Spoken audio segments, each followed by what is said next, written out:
Hey, bonjour tout le monde, j'espère que vous allez bien, je suis Xavier alias Xavki. On se retrouve pour une 20e vidéo, cette fois-ci dédiée à notre module, toujours Terraform, qu'on va faire évoluer une dernière fois, principalement le module Instance. Et on fait tout ça bien sûr sur le cloud d'Infomaniac. Alors les coûts sont pas énormes, hein, toujours, et on arrive à maîtriser pas mal les choses. C'est normal, pour l'instant on s'intéresse qu'à une seule instance, on verra quand on va avoir plusieurs instances, plus de volume, bien sûr les choses vont consommer un petit peu plus de ressources, mais malgré tout, si on fait comme on a fait lors de la vidéo précédente un Terraform Destroy, ça permet quand même d'économiser un petit peu. Alors aujourd'hui on va s'intéresser à l'ultime un petit peu vidéo sur notre module, en tout cas la dernière évolution qu'on va aller faire dessus, qui est tout simplement de créer des volumes, des disques qu'on va associer ensuite à nos instances plus exactement. Ça va être très utile, notamment quand on va utiliser des outils un peu plus stateful, des bases de données par exemple, principalement en tout cas, et vous allez voir aussi sur des petits tools où on n'a pas forcément besoin, mais ça peut être assez pratique d'avoir un volume juste à côté. Alors, la vidéo, celle-ci, on va dire, c'est la vidéo qui est un petit peu plus complexe peut-être, encore que pas forcément, et ce sera pas forcément la plus longue malgré sa complexité. Il faut juste bien se poser et comprendre les choses. Mais vous allez voir, du coup, comme j'ai vraiment beaucoup scindé les vidéos avant, on va se focus vraiment que sur cette création de volume, et ça va bien se passer. Donc nous, on se remet ici dans notre code Terraform et Ansible, mais on va s'intéresser aujourd'hui qu'à Terraform. On va fermer tout ça pour repartir sur de bonnes bases. Voilà, on est pas mal ici, hop, comme ceci. Lui, on s'en fiche. Et voilà, donc là on est dans notre Terraform. N'oubliez pas, hein, faites pas comme moi, à chaque fois j'oublie de vous montrer l'exemple, mais il faut le faire.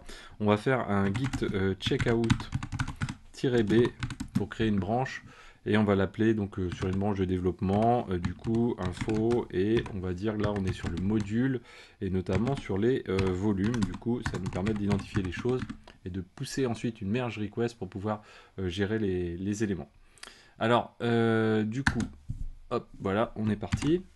On va donc être sur notre branche, on va aller dans la partie module, instance, et on va gérer nos volumes. Alors pour gérer nos volumes, on va revenir ici. Qu'est-ce que l'on a comme prérequis finalement ou comme élément à prendre en compte dans notre besoin? Il n'y en a pas 10 000.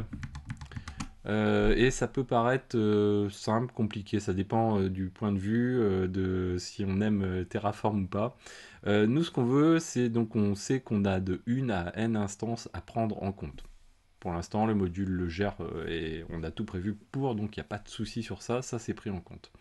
Ensuite, ce qu'on veut, c'est de 0 à n volumes par instance. Alors on va pas dire jusqu'à n volumes, on va se limiter à un certain nombre de volumes, vous allez voir, juste par rapport au nom des devices qu'on va pouvoir affecter, mais en tout cas on va essayer de prévoir un petit peu large, et en tout cas on va prévoir quelque chose qui va permettre quand même de couvrir le cas où on veut étendre, etc., un petit peu autant qu'on le souhaite. Ensuite, du coup, on va s'intéresser également au nom de device en fait qu'on va vouloir attribuer pour chaque volume. Ça c'est important parce que derrière ça va nous permettre vraiment de faire en sorte que quand on va redémarrer nos machines éventuellement au niveau du cloud, bah, quand elles vont redémarrer, elles vont avoir un UID spécifique, elles vont avoir un nom spécifique de device et elles vont être remontées comme telles au niveau de la machine, et ça va éviter de faire des mélanges de volumes, ce qui peut arriver quand on est dans le cloud si on ne prête pas attention notamment à la manière dont on va monter tout ça ensuite au niveau du système. Et donc derrière, il faut quand même s'attacher à essayer de fixer un peu ces volumes. Donc fixer le nom est plutôt une bonne chose également. Alors pour faire ça, on va utiliser une nouvelle notion qu'on n'a pas découverte jusqu'ici dans Terraform et qui n'est pas évidente finalement à comprendre. Je vous invite, si vous voulez remettre le couvert un peu plus dessus, parce qu'on ne va pas rentrer trop dans le détail aujourd'hui, parce que euh, c'est pas ça qui va changer le cours des choses, de connaître toutes les subtilités des locales. Vous pouvez vous rendre sur la playlist Terraform où je les aborde également d'une manière différente. Donc du coup, les deux peuvent vous permettre de donner un panaché finalement qui vous permettra un petit peu mieux de comprendre ce concept de local. Mais il faut les voir comme finalement des variables internes au module qui vont être calculées au cours finalement du rendering du module. à la différence un peu des variables, quoi, c'est pas un peu, mais à la différence des variables qu'on va injecter quand on fait du var point quelque chose. Les variables globales de Terraform, elles sont définies au début, et puis on va pas faire du calcul dessus. En outre, les locales de Terraform permettent aussi de bien manipuler, de plus facilement manipuler les boucles for, et puis aussi de générer des éléments comme on va le faire avec une fonction de merge qui permet de générer une map. Donc une map, c'est quoi? La map la plus simple, ça va être clé, valeur, et puis on va avoir éventuellement clé valeur, puis clé valeur dedans, et une liste de clés valeurs comme ça, ainsi de suite. Donc ça, c'est important à avoir en tête. Alors, première locale qu'on va définir, on va le faire comme ceci. On va se placer dans le module, dans le module instance, dans instance, ici.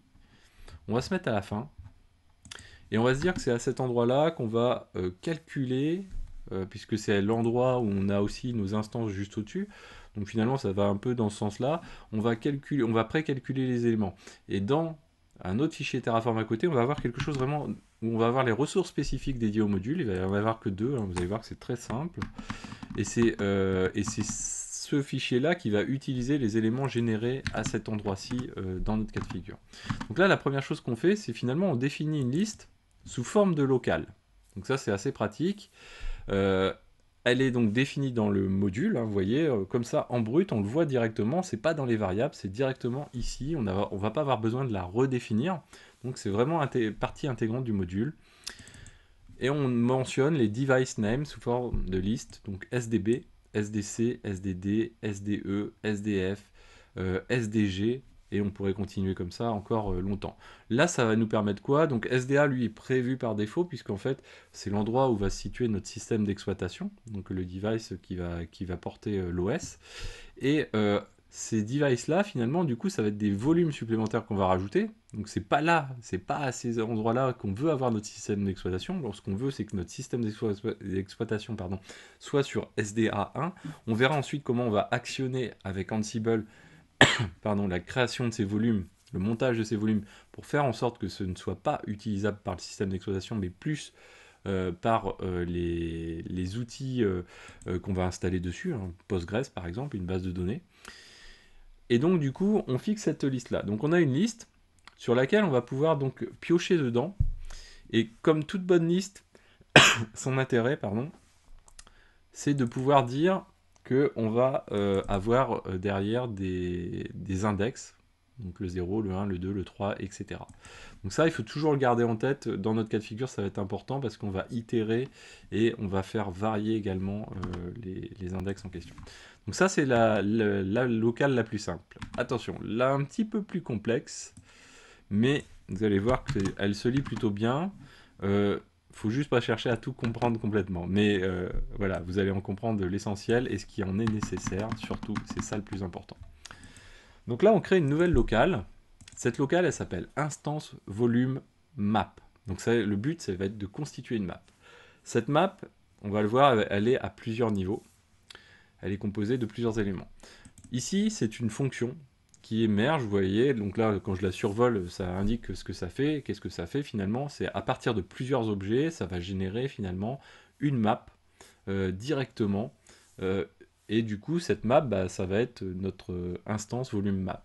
Et on va pouvoir ensuite, donc grâce à cette map, la manipuler sous forme de map, hein, du coup, en tout cas utiliser les caractéristiques de cette map, c'est-à-dire récupérer des clés, une clé, et les valeurs attenantes. Et les valeurs peuvent être à différents niveaux, en fait, d'imbrication. Donc on peut retrouver des clés et valeurs. Alors comment on la constitue cette map? Eh bien, c'est tout ce qui est entre le crochet ici et le crochet ici. Alors, vous préoccupez pas des trois petits points ici, me demandez pas pourquoi il y a trois petits points. C'est le principe, c'est comme ça, du merge dans notre cas de figure pour générer une map. Donc, comment on génère la map? Finalement, c'est ce qui est dedans qui fait qu'on génère la map. Vous voyez qu'on a une boucle for qui est imbriquée, on a une boucle for qui est imbriquée dans une autre boucle for finalement. Donc, pas de panique, c'est pas très compliqué. Première boucle for. La première boucle for, elle se base sur OpenStack Compute Instance V2 Instance. Donc en fait, si on remonte, c'est finalement ici. c'est notre bloc de ressources d'instance. Donc on sait qu'on a une à n instances. Et donc là, ce qu'on va faire avec ça, c'est qu'avec cette première boucle ici, on va, vous voyez qu'ici on prend wildcard finalement, et donc on va boucler sur l'ensemble des instances en récupérant l'ID finalement qui correspond de l'instance en question et les éléments de l'instance les éléments qui constituent l'instance, c'est-à-dire les éléments qui sont dedans. Ensuite, on fait une deuxième boucle for derrière. Donc en gros, quand on dit instance ici, ce sont les valeurs qui sont contenues dans l'instance. Quand on dit idxv, donc je ne sais plus pourquoi j'avais mis ce terme-là, je crois qu'il y a... Si, c'est index volume, pardon.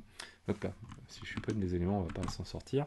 Index volume. Index volume, lui, se rapporte du coup au numéro qui correspond ici de l'instance en question. Donc là, si on se réfère du coup à notre IDXI, donc c'est l'index d'instance, pardon, IDXI, IDXV, à pas mélanger, donc IDXI c'est l'index d'instance. Instance, ça constitue les valeurs finalement qui sont attenantes à l'instance elle-même, donc le nom, l'ID, etc., ce qu'on va utiliser juste après. Et donc, on boucle sur l'ensemble de ces instances. Mais en même temps qu'on est en train de boucler sur ces instances, donc si on prend par exemple l'instance 1, eh bien on va boucler pour cette instance 1 sur une autre boucle qui n'est pas spécifique à l'instance, qui est spécifique à nos volumes. Alors quelle est cette boucle? Eh bien cette boucle, elle va faire une boucle sur les nombres de volumes qu'on va vouloir avoir par instance. Donc ça c'est ce qui va être défini au niveau de notre module. Donc là, on peut d'ores et déjà le définir ici. C'est un number, en fait. Donc du coup, on n'a pas encore de number. Non, on n'a pas de number. Donc on va mettre ici, comme ceci, toc. Donc, par défaut, on peut mettre 0. J'ai mis un haut, 0, number.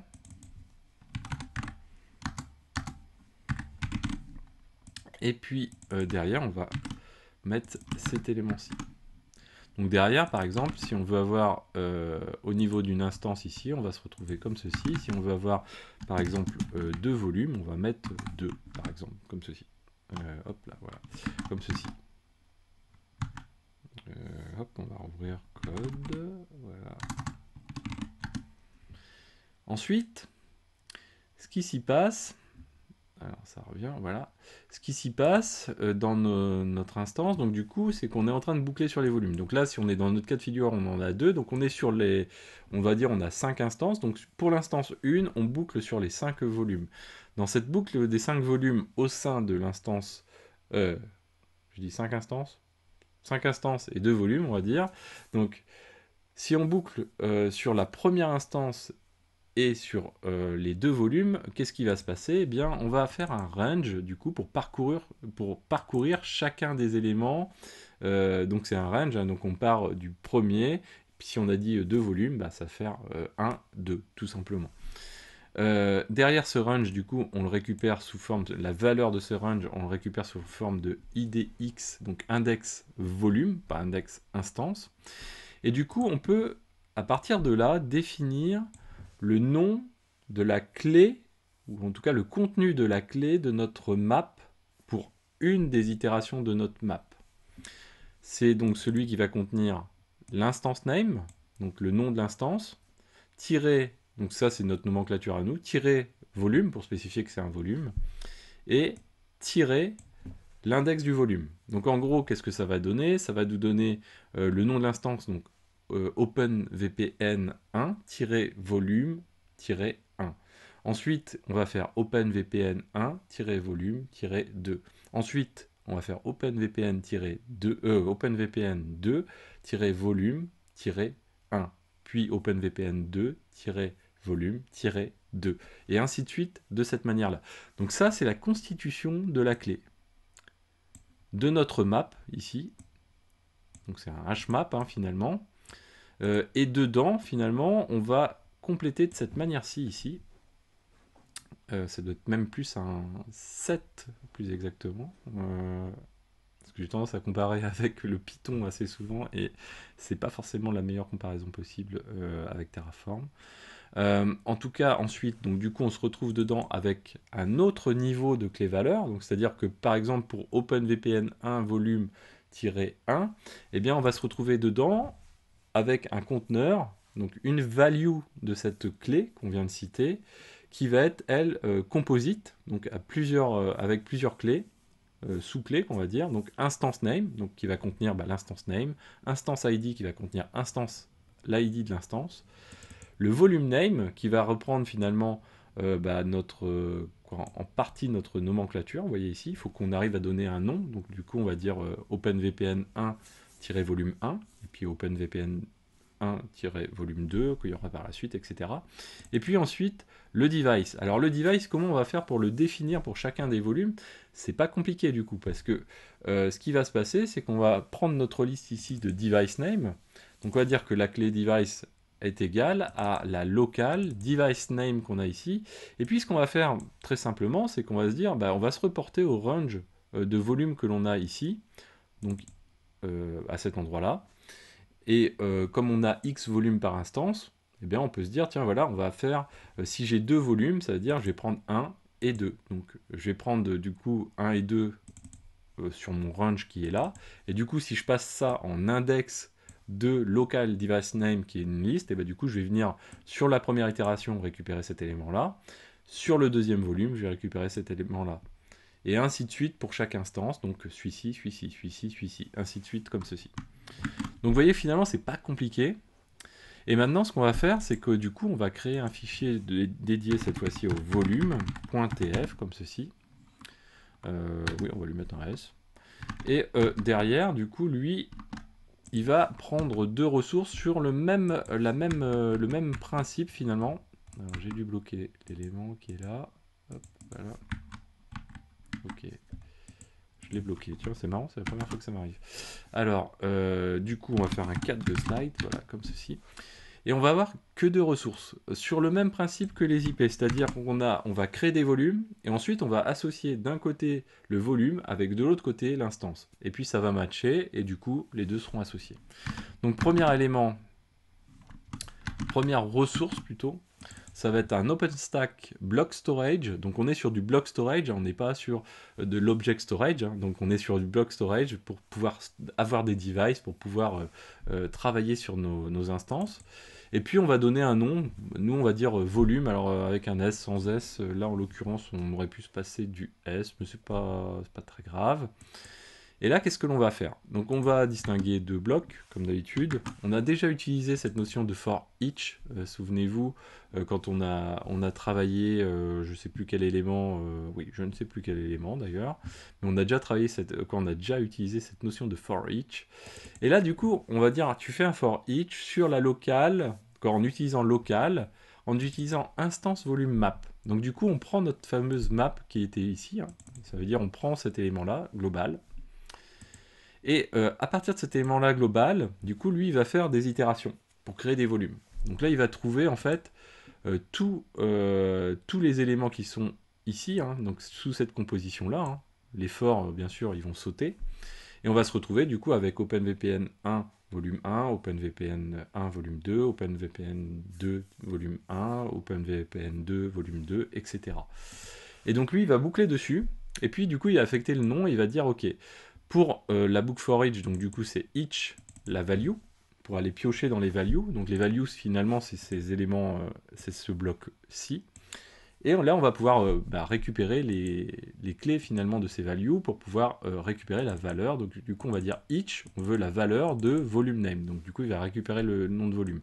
Ensuite on va avoir var instance volume size. Donc là c'est un autre élément qui va nous permettre de déterminer le volume qu'on va vouloir lui affecter, et puis également var instance volume type. Alors je crois que eux on les a déjà définis quelque part, qu'on vérifie, tac tac tac, ou je l'ai peut-être pas défini ici. Hop, non, alors ce qu'on va faire, on va avancer et puis on va le finir juste après. C'est bizarre, c'est qu'il ne soit pas en train de tout. on peut pas l'avoir défini là de toute façon. Pourquoi il n'est pas surligné? Tiens, c'est étonnant, c'est comme s'ils étaient déjà définis, mais elles ne sont pas déjà définies. Je les vois pas. Non. Volume count, non, mais ouais, on n'a pas le volume type, hein, du coup. Ok. C'est pas grave. Du coup, ce qu'on va faire, c'est qu'on va les définir. Ce que je vais faire, je vais aller récupérer un exemple. Voilà. Hop. Donc nous, on pourra les définir donc soit par défaut, soit toujours le même principe, hein, par défaut. Et puis on pourra les surcharger par le bloc de volume, du coup. Hop, voilà, je vais aller faire une petite manip. Donc là, on est comme ceci. Hop, voilà. Toc. Code là-dessus. Hop, voilà. Et donc là, on va aller récupérer ces éléments-là. Du coup, on est sur les variables avec les disques. Volume size, voilà. Alors ça va être à titre d'exemple, hein. Et on a le volume type. Où est-ce qu'il est le volume type? Voilà, il est ici. Ah oui, exact, c'est lui. Donc, volume type qu'on a déjà vu, quoi. Vous avez peut-être déjà vu si vous avez vu les vidéos de test de ClickHouse. Donc du coup, on a l'instance volume count. Par défaut, on a dit, bah, on était à 0. Bah, je l'ai déjà mis, lui, par contre. Voilà. Ensuite, l'instance volume size. Donc là, c'est en giga. On va dire bah, 20 gigas. Et puis l'instance volume type, on va dire que c'est du cef1 perf1. Alors comment on trouve le cef1 perf1? Du coup on se rend ici quand on va quand on va aller dans les volumes ici, on va cliquer sur volume. Hop, voilà, toc, toc, quand on parle trop, on va aller sur volume. Et sur volume ici, on va pouvoir créer de volume. Et dans les créer de volume, vous voyez qu'ici, alors vous en avez peut-être pas autant. Moi j'ai le cef1 perf1. Le cef2 cef1 perf2, etc. Donc du coup, si vous vous amusez à faire changer ici, vous voyez que juste ici, vous avez les éléments qui changent. Finalement, c'est quoi? C'est les capacités des disques en question, donc l'intensité des écritures, des IOPS possibles pour ces disques, tout simplement. Donc le perf1, c'est celui qui est plus réduit, pardon, et le perf2, c'est celui qui est le plus rapide derrière. Globalement, dans ce qu'on aura à faire, on n'a pas besoin d'avoir des trucs méga performants, quoi. Donc ne prenez pas des gros disques, des disques rapides qui vous coûteraient potentiellement plus cher, c'est pas forcément nécessaire. Donc dans nos volumes, du coup, on se retrouve bien avec l'instance volume size qui sera à 20 et puis le volume type, donc cef1 perf1. Ensuite, du coup, hop, on revient ici. Donc on a notre, donc là avec ça, on a créé les volumes finalement puisqu'on a itéré sur chacun. Ici, hop, on a itéré sur chacun des volumes, et là en l'occurrence c'est les volume names qui sont utilisés. Donc ensuite on va faire l'association avec chacune des instances. C'est là où finalement est le point le plus délicat, et c'est là où la map nous apporte une facilité assez déconcertante finalement. Donc là on va faire toujours notre boucle sur l'instance volume map. On n'a pas le choix hein, finalement, mais comme dans la map on a à la fois d'un côté les instances, de l'autre côté les volumes, on va être capable de faire l'association tout de suite directement. Donc pour ça, il nous faut l'instance ID, bah ça tombe bien puisqu'en fait, quand on a fait ici notre map, on a récupéré l'instance ID en le constituant ici. Donc du coup, on va aller le récupérer, cette instance ID, qui correspond du coup à une value dans la boucle dans laquelle on est. Le device en question, bah, ça tombe bien parce qu'on l'a calculé ce device ici, souvenez-vous, hein, donc du coup c'est assez facile. Et puis ensuite, ce qu'on va faire, c'est l'object storage volume qui correspond. Donc là, du coup, on va prendre each key. Donc la key, c'est quoi? C'est finalement cet élément-là qui est complété. C'est-à-dire OpenVPN, pardon, 1 volume-1. Et donc, il comprend ces éléments-là. Et lui, du coup, c'est là où on va venir l'injecter ici au niveau de la, finalement, de l'index qui se réfère au volume qu'on a défini au-dessus. Et comme le nom est indiqué ici, et que ce nom, il correspond également au volume name, du coup, on va faire l'association directement. Donc ça, c'est assez pratique. Et du coup, on va récupérer l'ID de cet élément-là. Hop, là, j'ai un doute sur lui, parce que je pense qu'il a sauté le petit tiret qui est là, parce que normalement, il faut qu'il soit identique à celui-ci pour que ça fonctionne. Voilà. Voilà, du coup, avec ça, on a fait la correspondance. Et autre élément complémentaire, nous ce qu'on veut pas, c'est que les disques ils soient amenés à bouger trop facilement. Imaginons, on fait une petite modification, une erreur. Ce qui peut se passer, c'est que du coup, si l'ID de l'instance ou si l'ID du volume change ou si le device change, eh bien on va avoir des soucis, c'est-à-dire il va souhaiter recréer le volume. On veut surtout pas que les volumes bougent après parce que potentiellement on a des datas dessus. Donc on va utiliser un outil qui s'appelle le lifecycle. Et dans ce lifecycle, on va pouvoir dire modifier ou en tout cas atténuer les comportements limiter les comportements de Terraform. Là en l'occurrence, nous on va lui dire écoute, quand il y a des changements sur certains éléments, tu vas ne rien faire. Donc s'il y a des changements sur volume ID, tu ne fais rien, instance ID, tu ne fais rien, et device, tu ne fais rien. S'il n'existe pas, il va les créer quand même. Il va vraiment pas complètement ne rien faire, il va quand même s'en occuper. Donc là, avec ça, on est pas mal. Sauf qu'il ne veut pas me sauvegarder ceci. Pourquoi don't save. Hop. Instance count.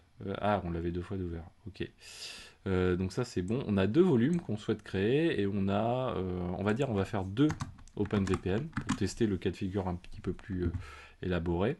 Et puis, on va commenter tout notre Ansible parce que finalement, on sait déjà que lui, on n'a pas trop de soucis avec. Alors plutôt que de le commenter, ce qu'on pourrait simplement faire, c'est juste déplacer le fichier et qu'il ne soit plus accessible à Terraform. Ça pourrait être une manière de faire. Donc là, on va faire un source OpenRC, comme ceci, toujours cd Terraform, tfplan, comme ceci. Hop, voilà. Donc là, a priori, il a l'air de faire des choses. Qu'est-ce qu'il fait ? Alors oui, ça va être lourd à aller regarder. On voit qu'il fait des volumes. Donc il fait le volume OpenVPN 1, volume 0. Alors oui, tout à l'heure je vous disais volume 1, mais on est en forme de liste, donc on démarre à 0 et pas à 1. OpenVPN OpenVPN 1, volume 1. OpenVPN 2, volume 0. OpenVPN 2, volume 1. Et puis ensuite, il va les associer. Tac, tac, tac. Donc du coup, on retrouve la création aussi des instances, des 2 instances en question. Ensuite, on retrouve normalement l'association des volumes que je voudrais vous retrouver. Voilà, l'association des volumes, elle se fait. Non, ça c'est la création des volumes là en l'occurrence. L'association, elle était ici du coup, non ? Voilà, là c'était l'association des volumes. Alors bien sûr, il ne connaît pas les ID à l'avance, vous voyez, mais il connaît déjà les devices qu'il va affecter. Voilà, SDB, SDC, SDB, SDC, puisqu'il les prend en plus dans l'ordre de notre liste, donc parfait. On va faire donc un Terraform apply, comme ceci. On va lui dire yes, toc, on va le laisser faire sa petite popote 2 secondes. Donc c'est là où on peut en voir encore des dépendances à rajouter. On va voir si c'est nécessaire d'en rajouter soit à la création, soit à la destruction. Si c'est pas nécessaire, on laissera on va laisser tel quel.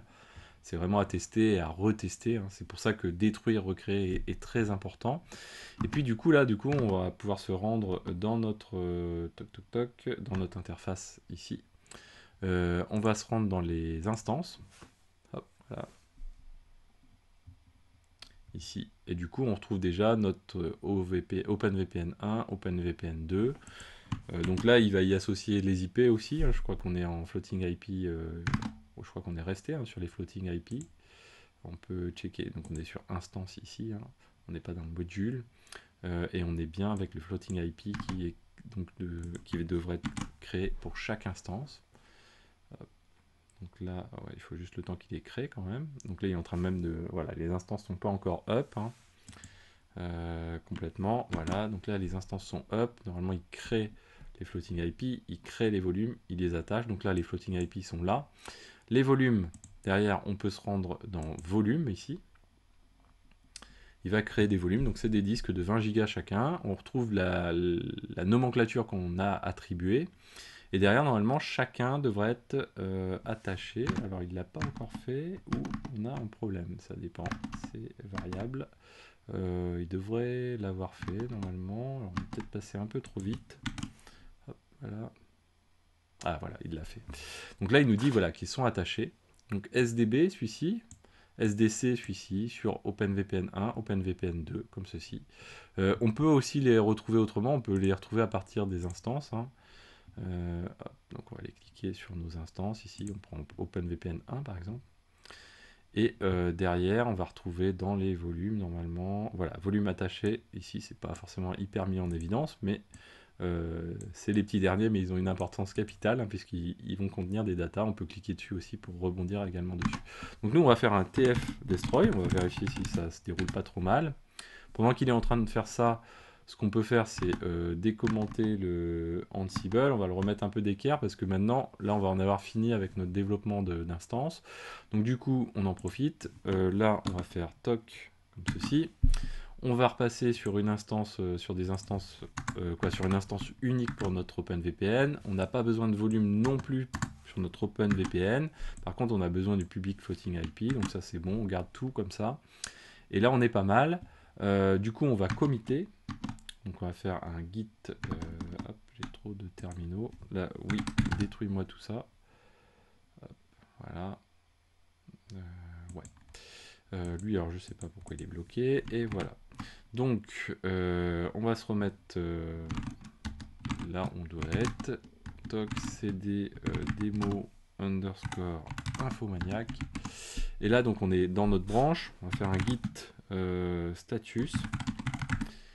Je sais plus si j'ai des... Non, voilà, on a juste nos évolutions. Git add. On va reprendre nos éléments en question. Voilà, toc. On a un nouveau fichier qui s'appelle volume également. Ok. On va faire un git commit-m. Comme ceci directement. On va dire qu'on est dans Terraform. Et dans Terraform, on va dire qu'on a add volume management to our instance module. Toc. Git push. Ok. On push cet élément là. Toc. Voilà. On check un coup d'œil au passage ici. Il a tout destroy. On va aller checker quand même dans l'interface graphique. Ici, on ouvre cet élément là. Open. Ah, je crois que je ne l'ai pas encore ouvert. Toc. Toc. Allez, Cloudflare. Yes. Voilà. Toc. Ensuite, on va se connecter avec Google pour aller plus vite. Hop, voilà. Du coup, parfait. Je me l'assigne si on veut. De toute façon, je suis tout seul. Et du coup, changes, create merge request. Toc. Bon, je la vérifie pas. Hein, ça fait 2 fois que je fais les choses quasiment. Donc là, pas de souci. Et du coup, on fait merge, tout simplement. Voilà. Je sais pas pourquoi je le cherche. Il n'y a pas lieu. Du coup, on va quand même checker nos instances ici. Vérifier qu'on n'ait pas de reliquats ou de choses qui traînent. On n'a plus rien ici. Sur les volumes, pas les snapshots, les volumes, voilà. Hop. On n'a plus rien non plus. Et au niveau network sur les floating IP, on n'a plus rien non plus. Donc on doit être clean hein, normalement. Network, on peut regarder vite fait. Voilà. Toc. On les a plus. Et donc, c'est parfait. Donc du coup, voilà, on en a terminé aujourd'hui pour cette vidéo. N'oubliez pas que vous avez tous les codes disponibles en description de la vidéo. On se donne rendez-vous dans une prochaine vidéo où désormais on va pouvoir dérouler maintenant ce qu'on va mettre dans notre infrastructure. Et vous allez voir que ça va être assez sympathique parce qu'on va découvrir des outils. On va les présenter aussi également pour évoluer au fur et à mesure, un peu comme on a fait sur Ansible et Terraform pour avoir un petit peu les bases avant de commencer. J'espère que cette vidéo vous a plu. À très bientôt. Ciao à tous.